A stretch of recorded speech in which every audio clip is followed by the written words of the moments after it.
നമ്മളിന്ന് ചീര കൃഷിയുടെ വീഡിയോ ആയിട്ടാണ് വന്നിരിക്കുന്നത്. നമുക്ക് വീട്ടിൽ തന്നെ നല്ല അടിപൊളി ചീര കൃഷി ചെയ്യാം. അപ്പം നമുക്ക് നേരെ വീഡിയോയിലോട്ട് പോവാം.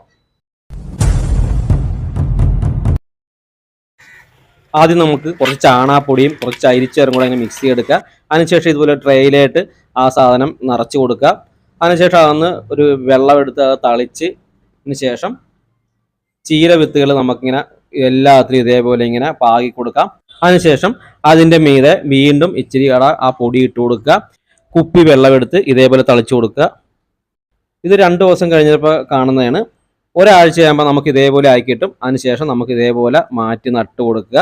അതിനുശേഷം വെള്ളം ഒഴിക്കുക. ഗോമൂത്രവും വെള്ളവും മിക്സ് ചെയ്ത് വേണം ഒഴിച്ചു കൊടുക്കാൻ. ഒരു ഗോമൂത്രം എത്ര എടുക്കുന്നു അതിൻ്റെ 5 ഇരട്ടി വെള്ളം ചേർത്ത് എല്ലാ ദിവസവും തളിച്ചു കൊടുക്കുക. നല്ല അടിപൊളി ചീര കിട്ടും. അപ്പം അടുത്തൊരു വീഡിയോ ആയിട്ട് വീണ്ടും വരാം. Okay, by.